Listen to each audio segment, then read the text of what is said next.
அமெரிக்காவைச் சேர்ந்த Lawrence peak என்பவர் தனக்கிருந்த அபாரமான ஞாபக சக்தியால் அமெரிக்காவில் பண்டிதர் என்று அழைக்கப்பட்டார்.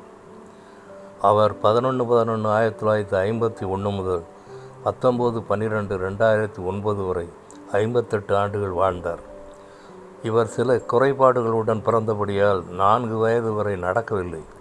பெற்றோர் முதலில் வருத்தமடைந்தாலும் அவன் வளர வளர மகிழ்ச்சி அடைந்தனர். 7 வயதில் பள்ளிக்கூடம் சென்றார். அதிகமான குறும்பு பண்ணினதால் பள்ளியிலிருந்து துரத்தப்பட்டார். வீட்டிலிருந்து ஒரு ஆசிரியர் மூலம் பாடங்களை கற்க ஆரம்பித்தான். 14 வயதில் 12ஆம் வகுப்பு பாடங்களை திறம்பட படித்து முடித்தான். ஒரு ஸ்தாபனத்தில் வேலையில் அமர்ந்து கால்குலேட்டர் இல்லாமலே அனைவரின் சம்பள கணக்கையும் பார்த்தான். அவனது நடவடிக்கை அனைவரையும் வியப்பில் ஆழ்த்தியது.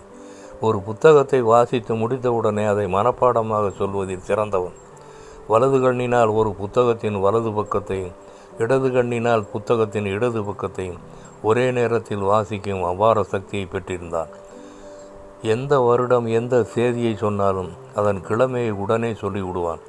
இன்றைக்கு இப்படிப்பட்ட அபூர்வ சக்தி நமக்கு இல்லாவிட்டாலும் தேவனது மகத்துவங்களையும் அவரது வசனங்களையும் நமது மனதில் இருத்தி கொள்வது நலமல்லவா? நீதிமொழிகள் 2ஆம் அதிகாரம் 6ஆம் வசனம். கர்த்தர் ஞானத்தை தருகிறார். Proverbs 2:6 The Lord gives wisdom. One song.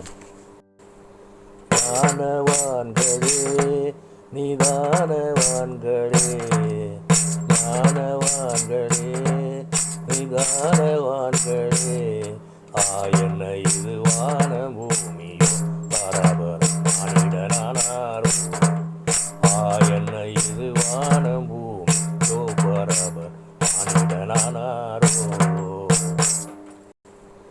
ஞானவான்களே நிதானவான்களே, ஞானவான்களே நிதானவான்களே, என்ன இது வானம் பூமியோ பரபரம் மானிடனானாரோ, என்ன இது வானம் பூமியோ பரபரம் மானிடனானாரோ, என்ன இது வானம் பூமியோ பரபரம் மானிடனானாரோ. ஜெபம்.